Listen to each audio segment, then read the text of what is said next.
Bonjour Christian. Bonjour Anthony.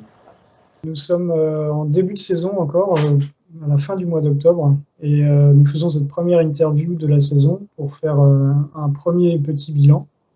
Je rappelle que tu es le manager de l'AS Pontoise-Cergy Tennis de Table, et nous allons aborder plusieurs points dans cette interview. Tout d'abord la rentrée, toujours dans ce contexte un petit peu particulier, l'académie, les premiers résultats en individuel et par équipe, un début de proie un petit peu compliqué par les blessures. Nous parlerons aussi du centre de préparation Paris 2024 et puis des actions locales, je dirais, par rapport à l'école et la vie dans l'agglomération. Donc, nous allons commencer fort naturellement par le début de saison et donc notre club, comme beaucoup d'autres, qui a pu reprendre l'activité déjà cet été et puis en particulier avec un début de saison, alors sous passe sanitaire certes, mais un début de saison tout de même avec la reprise à la fois de l'entraînement et de la compétition. Donc est-ce que tu peux nous parler justement de cette nouvelle saison? Comme tu l'as dit, effectivement, on vient de passer 2 saisons très difficiles au niveau des clubs où les gens ont très peu pu jouer au tennis de table. Et donc, on se demandait un peu comment on allait pouvoir repartir de nouveau cette saison. Donc, le comité directeur a décidé de faire un geste particulier déjà pour essayer de faire revenir un petit peu les adhérents qui avaient peut-être découvert d'autres activités pendant ce temps-là. Donc, on a fait un gros effort d'abord financier, puisque la cotisation et les licences ont été offertes à tous les adhérents de la saison précédente. Donc, voilà. Et donc, c'était quand même pour le club, c'est quand même un gros effort. Alors, on était quand même un peu récompensé quelque part de cet effort financier, puisque les gens sont quand même revenus. On n'a pas à se plaindre de ce côté-là. On a été même étonné, surtout au niveau des jeunes, d'avoir pas mal de jeunes. Nos créneaux jeunes sont bien complets, sont bien pris. Un petit peu de perte d'adhérents au niveau des compétitions, sur les joueurs qui faisaient un peu de compétition, surtout dans les petites divisions. Quelques-uns sur les loisirs aussi et sur les seniors, mais bon, dans l'ensemble, disons que la rentrée s'est plutôt bien passée, disons. Mais ça a été quand même au prix de gros efforts. Alors même si on a eu quelques aides du département, par exemple, c'était quand même un peu de la ligue, je crois. Ça a été quand même, voilà, ça n'a pas été facile quand même à relancer le système. D'accord. Et donc pour continuer sur ce démarrage, par rapport à l'académie cette fois-ci, donc qui est un de nos axes privilégiés là depuis 3 ou 4 saisons. Enfin, tu rediras peut-être plus précisément que moi l'ancienneté de cette organisation. Donc justement, quelles sont les évolutions sur l'organisation cette année, sur l'encadrement et puis aussi sur l'effectif de cette nouvelle saison?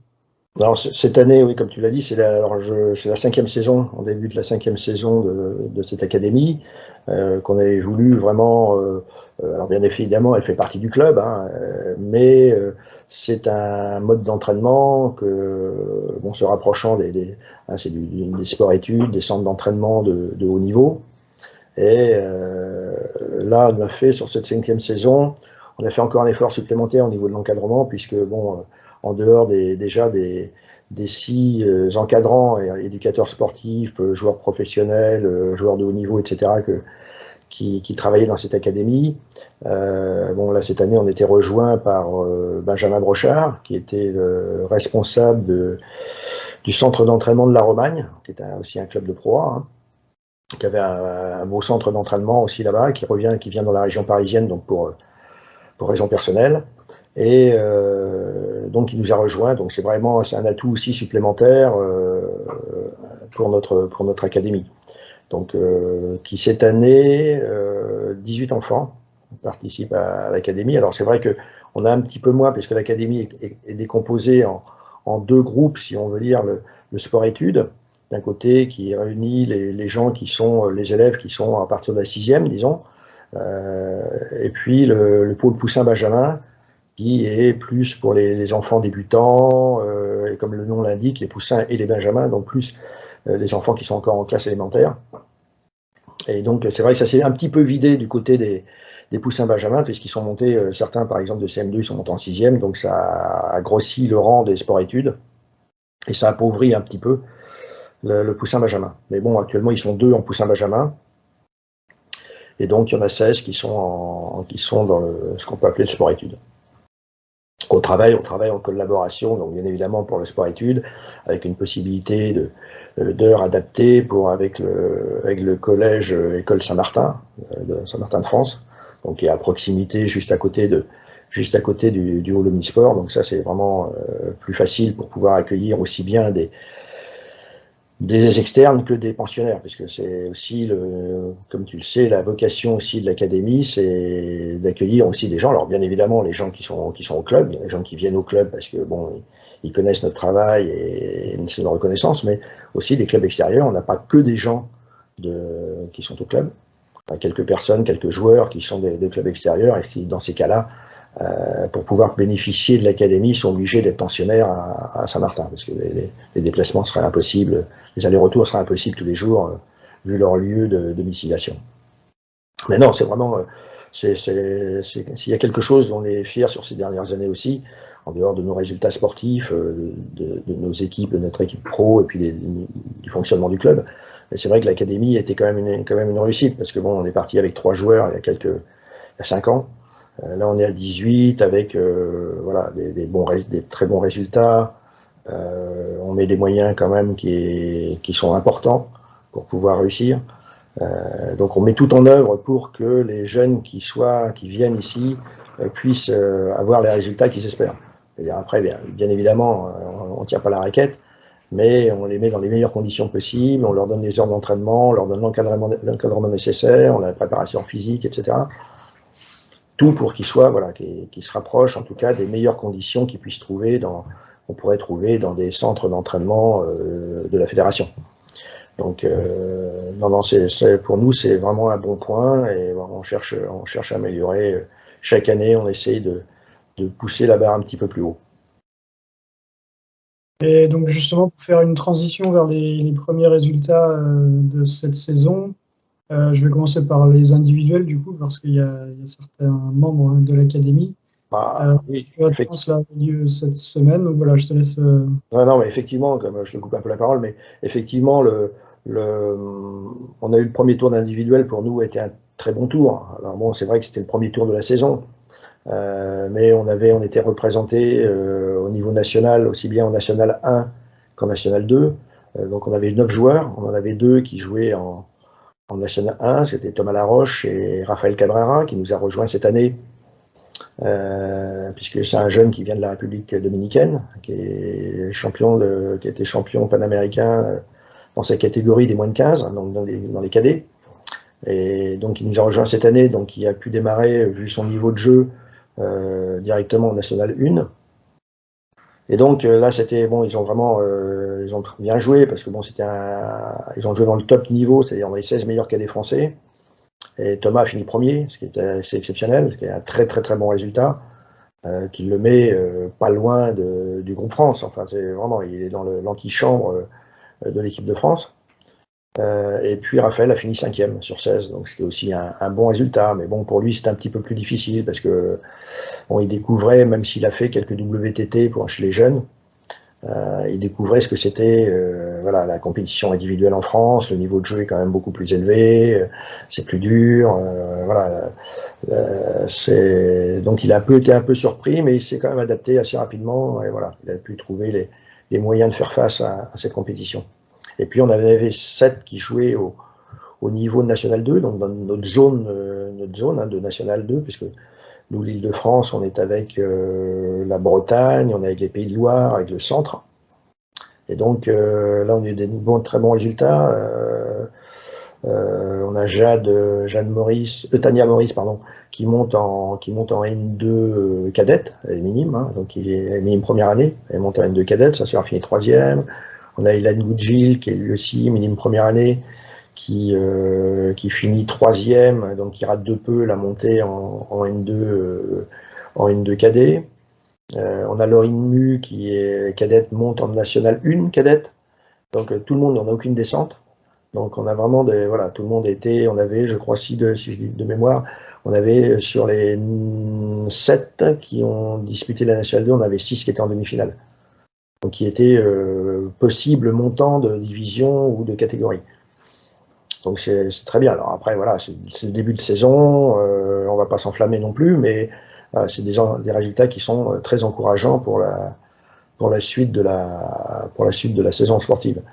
Sachant qu'en plus, nous, on a des jeunes qui quand même ont pris beaucoup de points. Je crois un jeune comme Ilan Goudjil qui était 800 et quelques en début de saison, enfin au mois de juillet-août, là il est pratiquement 15. Donc voilà, ils ont pris énormément de points, beaucoup ont pris plus de 100 points, 150 points. Et j'ai oublié aussi, qui est monté aussi en national, mais qui joue en senior, qui fait aussi partie de l'académie, c'est Cécile Camboni, qui monte en N2 senior. Je crois que c'est la première fois depuis très longtemps, voire jamais qu'une fille, on a eu des juniors filles qui ont joué en national au plus haut niveau junior il y a quelques années, mais je crois qu'en senior fille, c'est la première fois qu'une senior monte au niveau national. Donc voilà, ça montre que tout le monde était au présent pour ce premier rendez-vous, en tout cas, premier rendez-vous. Donc c'est bien parce que bon, les gens qui doutaient un petit peu de la capacité de notre centre d'entraînement à faire progresser les jeunes, je pense qu'on a montré qu'on était présent et qu'il fallait certainement compter sur nous. Donc c'est bien, voilà. Oui, les résultats sont meilleurs, le meilleur moyen pour en témoigner. Et tout récemment, là, parce que donc comme je disais, on est le 30 octobre, donc ces derniers jours se sont déroulés les championnats de France. Alors je crois que c'était minime et junior, si je ne me trompe pas, et avec des beaux résultats, 2 podiums, donc je te laisse en parler. Le podium, alors un premier podium qui était quand même un petit peu attendu, mais en tout cas, c'est celui d'Alexis Lebrun qui nous a rejoint, donc j'en parlerai peut-être un petit peu plus tard, en tant que joker médical au club, donc qui était déjà champion de France junior en titre, qui a donc conservé son titre devant son frère en finale d'ailleurs. Donc voilà, et puis ce qui était un petit peu moins attendu quand même, c'est en double minime, Tania et Jade qui remportent une médaille de bronze. Donc c'est là aussi, voilà, il y a longtemps pour le club, d'abord qu'on n'avait pas eu de médaille. Je crois que la dernière médaille remonte quand même à quelques années. Je crois que c'était Dany qui avait été champion de France cadet, donc ça remonte à les années 98, je crois. Donc ça fait un petit peu, à moins d'avoir un trou de mémoire, mais je pense que c'est à peu près ça. Donc on avait des bons jeunes, mais de là à avoir une médaille, je dis bien décrocher, pas se qualifier pour les championnats de France, mais décrocher une médaille. Donc c'est vraiment bien. C'est bien aussi parce qu'elles font partie, bien, comme je l'ai dit, de l'académie. Et elles sont dans les toutes meilleures françaises. D'ailleurs, ce week-end, cette semaine, vont se dérouler les championnats de France dans la foulée des championnats de France minime junior. On va avoir les Benjamins cadets. Donc on aura aussi des joueurs de notre club qui seront, et des joueurs et joueuses de notre club qui sont sélectionnés. Et donc ils sont quand même parmi les toutes meilleures françaises. Donc sauf que là, ils sont en étant minime première année, voilà, déjà arriver dans les 4 dernières en demi-finale des championnats de France et de prendre une médaille, c'est vraiment bien. C'est la première fois, je dis là aussi, donc pour l'académie, c'est la première récompense de l'académie.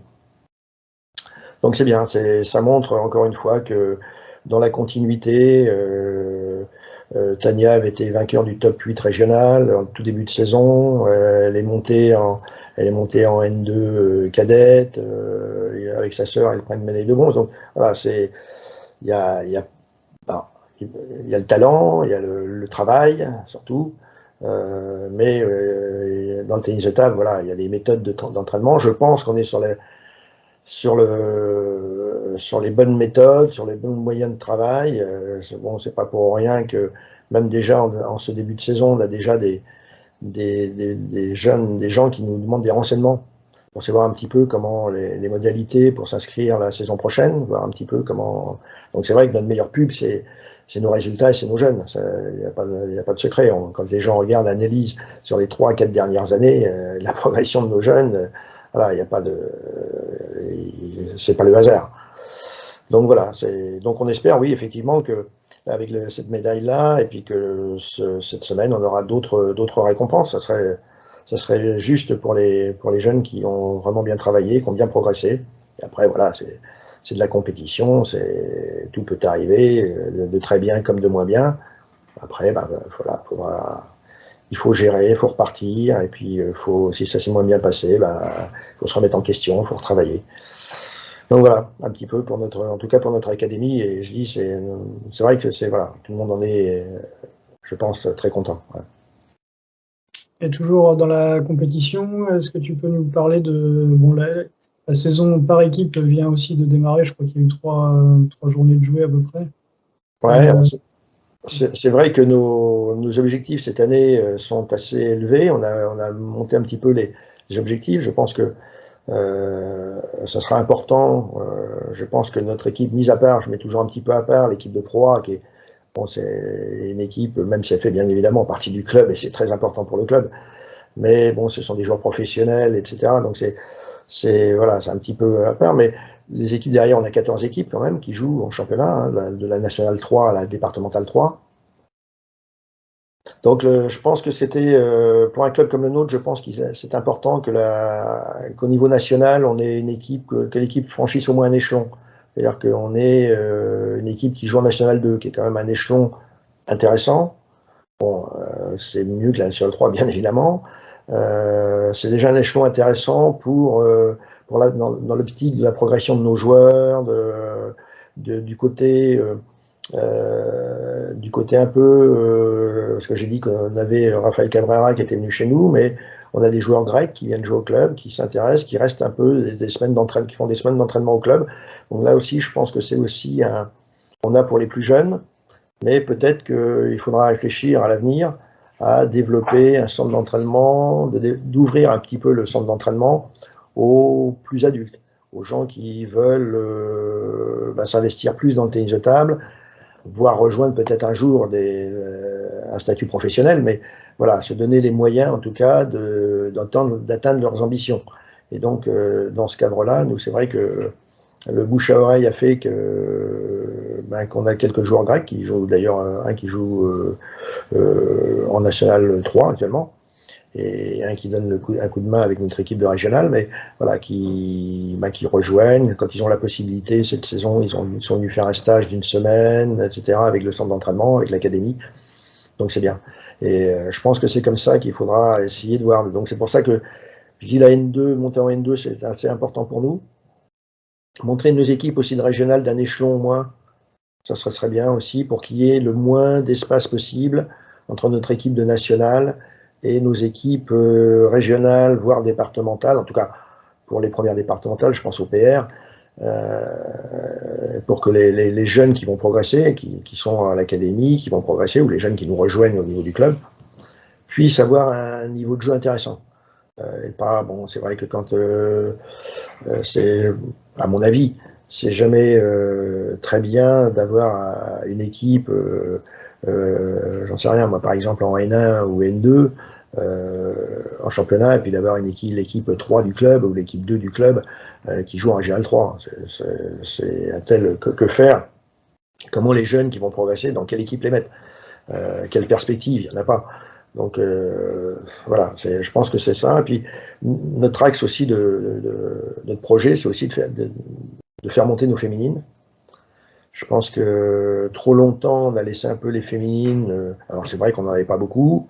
Là, je pense qu'il faut profiter du fait qu'on a des bonnes filles à l'académie, principalement. Puis à côté aussi, on a des joueuses qui sont au club, qui ne sont pas à l'académie, mais qui jouent pas mal, qui peuvent donner un coup de main, vraiment.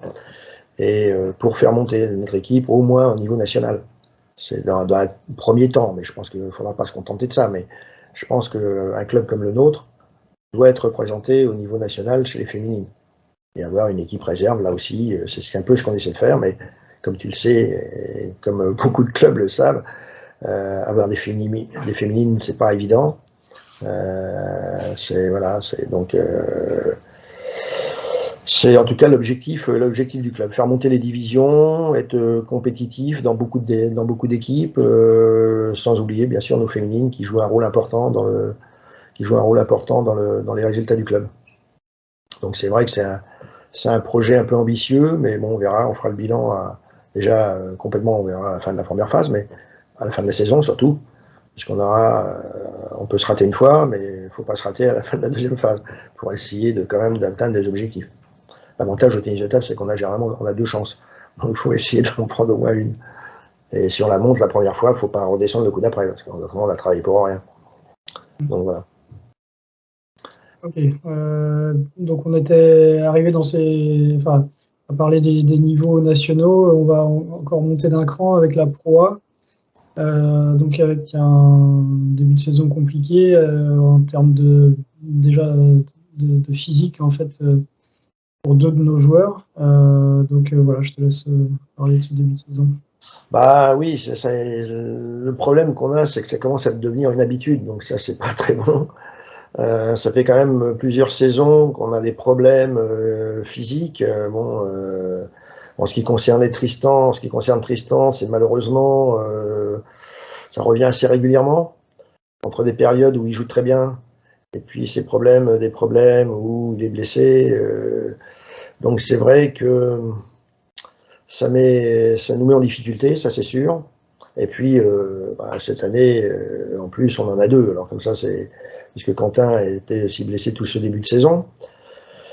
Donc, ce qui nous a obligés, alors pour Tristan, comme le règlement le prévoit, c'est-à-dire que quand on a un joueur est immobilisé et blessé pour plus de 2 mois, on a le droit à ce qu'on appelle un joker médical. Mais la difficulté du joker médical, c'est d'abord qu'il soit moins bien classé que le joueur blessé. Donc déjà, ça va des choses. Et puis la deuxième chose, c'est qu'il puisse qu'un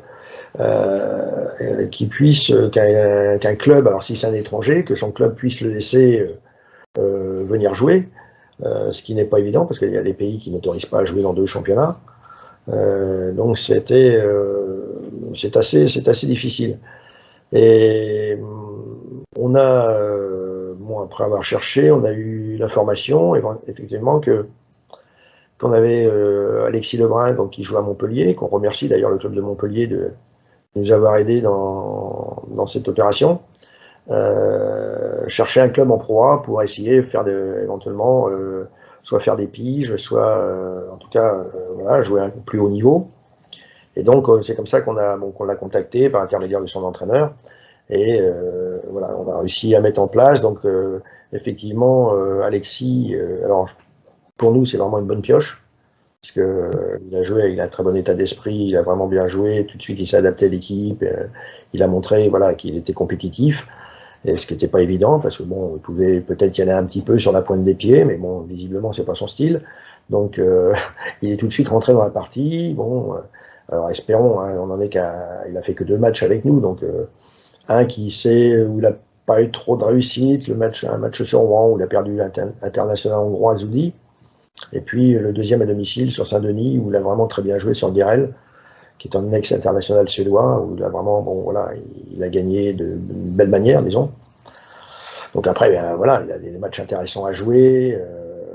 En tout cas, nous, on compte sur lui que Tristan se rétablisse pour qu'il puisse nous rejoindre. Mais c'est vrai que le fait du joker médical, c'est qu'à partir du moment où Tristan sera opérationnel, lui devra nous quitter. Et voilà. Alors c'est vrai que c'est un deal qu'on a aussi passé avec le club de Montpellier, et voilà, c'est normal qu'à partir du moment, il rejoindra après son club, le club d'origine. Mais bon, en tout cas, nous, on est totalement satisfait de sa performance et de sa coopération avec nous, en tout cas. Mais bon, c'est vrai que c'est difficile, donc voilà, 2 blessés, donc c'est Adrien qui joue, comme il avait joué en dernier, sauf que bon, cette année, c'est peut-être un petit peu plus difficile pour lui. Donc, les résultats, voilà, pour l'instant, sont un peu compliqués. Donc, on attend bien évidemment avec impatience le retour de nos joueurs. Mais voilà, donc c'est compliqué d'attaquer une saison comme ça, parce que bon, c'est vrai qu'on se fixe des objectifs en début de saison. On construit une équipe, on a une équipe 100% française. même avec Alexis, donc elle est toujours 100% française, mais voilà, on a pris le risque d'avoir une équipe 100% française. Et bon, c'est vrai qu'on n'est pas, voilà, pour l'instant, ça se passe pas comme on voudrait. Donc, c'est toujours ennuyeux de remettre un petit peu se remettre un peu en cause en début de saison, remettre un peu, réviser les plans et de voir un petit peu, voir comment on peut faire pour, en tout cas, limiter la casse dans un premier temps. Ok. Je vais passer à un autre sujet. En fait, on va aller voir encore plus loin que ce dont on a discuté jusqu'à présent. Les JO donc 2024 seront à Paris. Il y a des choses qui ont été annoncées par rapport au fait que l'on soit choisi ou élu. Je te dirai, je te laisserai dire exactement ce qu'il en est, mais centre de préparation. Donc, est-ce que tu peux nous rappeler déjà ce que ça veut dire et puis ce que ça peut engendrer par rapport à notre club? Alors, centre de préparation, effectivement, on a été choisi parce que c'était un dossier qui a été monté conjointement en collaboration avec la ville de Pontoise et le club. Donc, on a été retenu par le CNOSF et puis l'organisme qui gère un petit peu, qui étudie les propositions. Donc, centre d'entraînement, ça veut dire qu'on sera capable et qu'on doit être en capacité, en tout cas, d'accueillir une équipe nationale qui nous aura choisi pour venir préparer les JO. Alors, ça peut être dès maintenant. Une équipe peut dire bah, tiens, je vais aller, moi, je vais repérer les lieux, je vais tester la salle, je vais voir un petit peu comment, en tout cas, même si l'équipe nationale ne se déplace pas, mais des officiels peuvent venir de la fédération, voir un petit peu ce qui est mis à leur disposition, salle d'entraînement, préparation physique, réception, bureau, etc. Donc ça, c'est une première chose. Donc ils peuvent le faire dès maintenant. À partir du moment où ça a été donné le cahier des charges et les clubs qui s'étaient positionnés pour accueillir les équipes nationales ont été donnés au moment des JO de Tokyo. Donc c'était donné aux commissions nationales olympiques de chaque pays, et puis qu'ils ont redonné après derrière à leur fédération nationale réciproque, donc au tennis de table, football, en ce qui nous concerne tennis de table. Donc voilà, je vais prendre l'exemple, si la fédération chinoise de tennis de table donc avoir le document, donc il y a un certain nombre de villes qui se sont positionnées pour pouvoir accueillir des équipes nationales en tennis de table. Après, c'est à eux de faire leur choix. Alors après, voilà, sur quels critères ils vont se déterminer. Est-ce que c'est sur la notoriété du club aussi? D'abord, ça sera, je pense, sur la capacité d'accueil, ce que les villes peuvent mettre à disposition. Dans quelles conditions, est-ce que c'est loin de Paris? Enfin, tous les facteurs ont été étudiés géographiquement, mise à disposition des salles, ce que je dis, l'hôtellerie, enfin bon, que les clubs, là, c'est quand même la plus grande manifestation sportive du monde. Il n'y a pas beaucoup de hasard dans la préparation pour les équipes qui jouent, en tout cas, qui ont un rôle à jouer pour les JO, qui essaient de se positionner pour une bonne place dans les JO. Bon, alors peut-être que c'est un peu plus, moins regardant, si on peut dire, pour des équipes qui ont moins d'ambition, entre guillemets. Mais voilà, je pense que c'est ça. Donc nous, comme on s'est positionné, que ça a été notre candidature a été retenue, on a vu avec la ville de Pontoise et on a rencontré, donc je vous disais, on a déjà parlé depuis un petit moment avec l'adjoint au maire, mais on a reparlé dernièrement avec Madame le maire de Pontoise et son adjoint, et donc voir un petit peu quand est-ce qu'il y a obligatoirement des modifications à faire dans notre salle de tennis de table. Donc il a été convenu que oui, il y aura une réfection totale du sol, qui est aussi donc voilà, les peintures, éventuellement les rideaux, etc. Et ce qui était aussi important pour nous et puis pour le projet, que des bureaux soient installés, parce que bon, on peut pas imaginer une équipe nationale arrivant, se mettant les ordinateurs sur les genoux pour pouvoir voilà, ou monter dans une salle qui est déjà occupée ou qui est voilà, donc on va avoir des bureaux et un clubhouse qui sera donc bien évidemment dont profitera le club et qui vont être donc ça on en a quasiment la certitude. Donc après, voilà, il faut trouver le moment des travaux, à quel moment ça gêne le moins, en tout cas, le fonctionnement du club. Parce que ce qu'on a aussi fait remarquer, c'est que on n'a pas beaucoup de temps. Parce que bon, 2004, on va arriver en 2002, dans 2 mois, ça va se précipiter. Connaissant un petit peu comment ça se passe, bon, les délégations ne viennent pas 15 jours avant pour repérer les lieux, hein. Donc elles viennent avant, elles font leur choix. Donc il faut qu'on soit capable de leur montrer quelque chose. Bon, montrer des plans, c'est bien. Montrer quelque chose qui est déjà réalisé, c'est mieux. Et voilà, donc ce sera aussi notre, voilà, essayer de convaincre. Après, il y a bon, il y a du lobbying à faire, il y a des réseaux à activer pour pouvoir être opérationnel, puis accueillir, bien évidemment, j'espère en tout cas, une belle équipe. Je ne sais pas laquelle bon, tout le monde ambitionne d'avoir une équipe asiatique et si possible l'équipe de Chine, bien sûr. Mais bon voilà, après c'est difficile, tout est étudié, particulièrement par exemple, je pense aux Asiatiques qui font très attention sur ce qu'on leur met à disposition, etc. Donc on verra, on va croiser les doigts en tout cas de ce côté-là au niveau de l'accueil d'une équipe nationale, voire 2 équipes nationales, ce qui est possible, hein. Bon, nous, il faut qu'on en sache aussi un petit peu plus au niveau du cahier des charges, qui est peut-être, par exemple, savoir simplement sur quelle table vont se disputer les JO. C'est une anecdote peut-être, mais vont se disputer les JO de Paris. C'est aussi les joueurs vont pas venir s'entraîner sur telle table alors qu'ils jouent sur d'autres tables. Enfin bon, c'est des choses importantes. Voilà, donc il y a tout à. Mais en tout cas, bon, c'est une bonne chose. C'est une bonne chose je pense, pour la ville de Pontoise. C'est une bonne chose pour le tennis de table, pour l'agglomération, en tout cas au niveau local. Je pense que c'est vraiment bien. C'est une bonne chose pour le club, parce que c'est aussi une reconnaissance encore plus importante, et puis qui bénéficie au club, puisque on aura une salle normalement qui devrait être impeccable. Donc avec des moyens aussi de travailler plus importants, puisqu'effectivement, si on a des bureaux comme on avait demandé depuis des années, des bureaux, un clubhouse pour faire vivre le club, des salles de travail, etc. Donc c'est sûr que c'est beaucoup plus, ça nous permet de développer autrement le club. D'accord. Du coup, tu parlais de la ville de Pontoise, donc je vais revenir sur l'aspect local et puis plus proche de nous en termes temporels. Est-ce que tu peux nous parler des actions qu'il peut y avoir en ce moment par rapport aux écoles en particulier, et puis aussi par rapport à l'agglomération?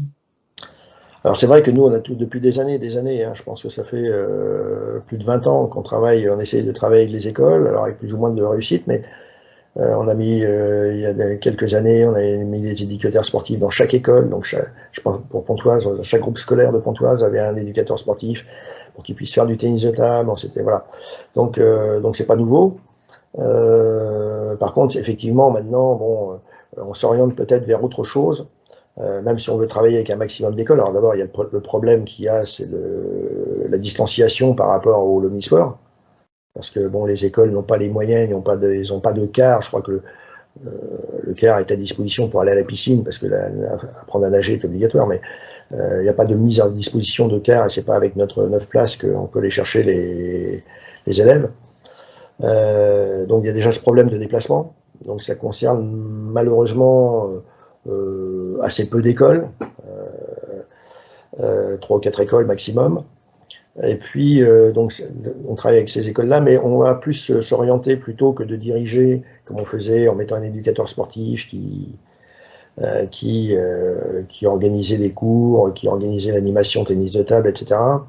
On va plus travailler sur la formation, et sur la formation des professeurs des écoles, des enseignants, pour leur montrer un petit peu voilà, le tennis de table. Donc, ce sera des entraîneurs diplômés d'État qui s'occuperont de ça, et qui vont montrer un petit peu voilà, comment faire, les classes, le développement du tennis de table, ce qu'on attend avec les jeunes, etc. Leur donner, disons, les rudiments pour qu'ils puissent après prendre en charge leur classe. Et voilà, donc nous, on interviendra quelquefois sur quelques séances pour aller voir si, voilà, si on est dans la bonne direction, si ça se passe bien. Mais on va plus travailler sur de la formation, ça c'est une chose. Et puis organiser, donc ça c'est pour la ville de Pontoise. On va essayer de développer aussi, c'était aussi un vieux projet qu'on avait, c'était avec la ville de Cergy, qui est quand même une ville importante, avec pas mal d'habitants, et on était un peu on n'a jamais on n'a jamais pu faire vraiment d'action. Moi, je l'avais un peu lancé il y a quelques années au niveau des écoles, mais les écoles étaient tellement mal équipées. On avait une table, deux tables, pas en très bon état, avec pour 30 élèves, donc c'était absolument impossible de lancer une activité comme la nôtre. Donc là, bon, il semblerait que les choses bougent un petit peu, veuillent bouger du côté de Cergy. Donc on était parti, mais bon, pour l'instant, c'est remis un petit peu, bon, retardé en tout cas pour l'instant. Mais sur le gymnase des Chênes, mais bon, on a un problème d'éclairage, donc la ville de Cergy a repoussé ce relamping qu'il voulait faire, mais bon, nous assurer que ça sera fait en tout cas en début 2022, je pense. Donc ça, c'est la première des choses. Et puis après, mettre en place un peu avec ce projet-là, avec les écoles de Cergy, pour les faire participer, parce que je rappelle quand même qu'on s'appelle Pontoise Cergy. Et donc, c'est bien aussi voilà, que la ville de Cergy nous suive un peu dans ces actions-là, et qu'on puisse travailler en collaboration. Et là-dessus, on a de très bons rapports avec le service des sports de Cergy. Donc voilà, donc ça, c'est le travail auprès des écoles. Et puis moi, je voulais lancer une opération, c'est-à-dire que aider les écoles, parce que moi, je me suis aperçu dans quelques écoles où il y a une table ou deux tables, comme j'en parlais tout à l'heure, et il y a un engouement pour le tennis de table. Je vois à la récréation, il y a 50 gamins qui tournent autour de la table pour pouvoir jouer. Donc c'est la foire d'empoigne pour pouvoir avoir, et comme généralement ils jouent ce qu'on appelle, ils font une tournante, c'est-à-dire qu'ils tournent autour de la table en jouant au tennis de table, et celui qui est éliminé, il s'en va, il sort donc c'est-à-dire qu'il y en a qui jouent pendant la récréation 10 secondes. Parce que si vous faites éliminer au premier tour, après vous n'avez pas beaucoup d'occasion de revenir à la table. Et donc nous on a dit, on avait pensé, c'était d'impliquer justement les écoles et les élèves, en disant par exemple, nous sur 10 élèves d'une école qui continuent à faire du pratiquer après l'animation qu'on a mis en place, qui viennent par exemple s'inscrire au tennis de table, au club, nous on offre une table à l'école. Donc bon, ça leur permet voilà, de continuer, puisque ça rentre aussi un peu dans le cadre du partenariat qu'on a mis en place, donc qui était développé avec le ministère des Sports, le ministère de l'Éducation nationale et la Fédération, qui s'appelle Génération Ping 2024, donc toujours dans la perspective des JO de Paris, où en collaboration, nous on fait découvrir, on met un maximum de découvrir le tennis de table sous toutes ses formes. C'est pour ça qu'on donne des invitations, par exemple, aux jeunes élèves, pour qu'ils puissent venir assister au match de Pro A, par exemple, avec leurs parents.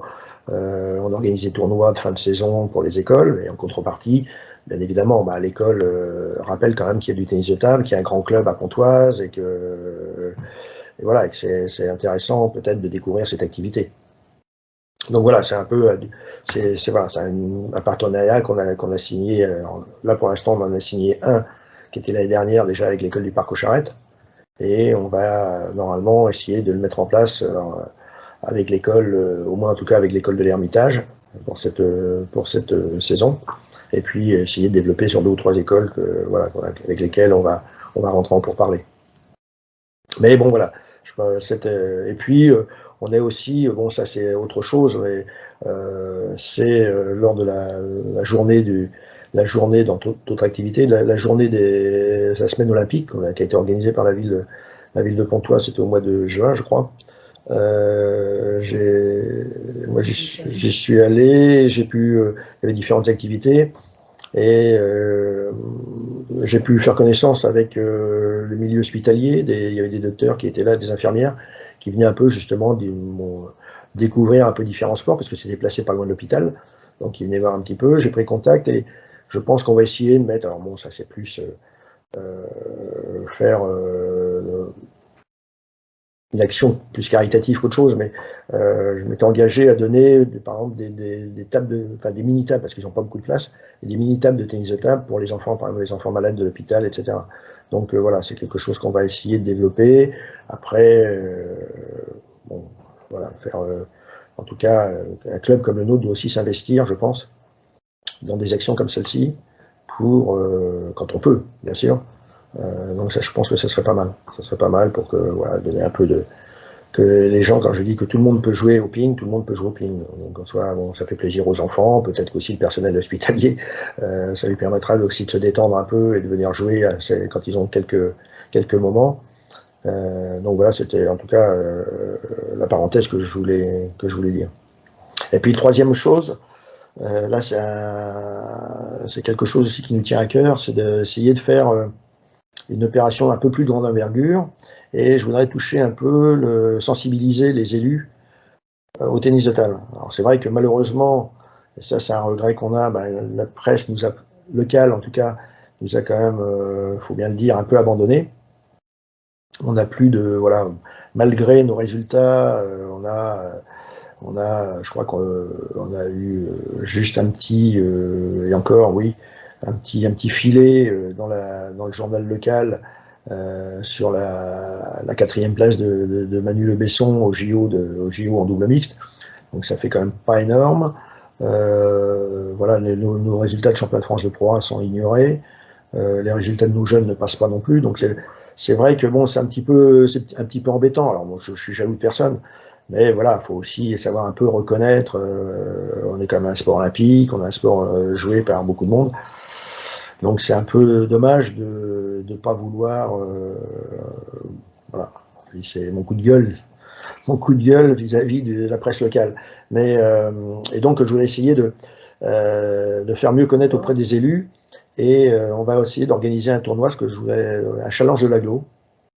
Alors j'espère qu'il prendra forme. Un challenge de l'agglo, un challenge ping, bien sûr, de l'agglo, réservé aux élus. Et on a 13 communes sur l'agglométrie qui forme l'agglomération de Cergy-Pontoise. Et donc avec l'agglo proprement dite, ça fera 14 possibilités d'équipes. Donc une équipe avec 3 élus, par exemple, avec obligatoirement une représentation féminine, et qui se rencontrerait sur un challenge qui serait remis en jeu chaque année autour du tennis de table. Bon, ça serait peut-être plus difficile à organiser pour certains sports.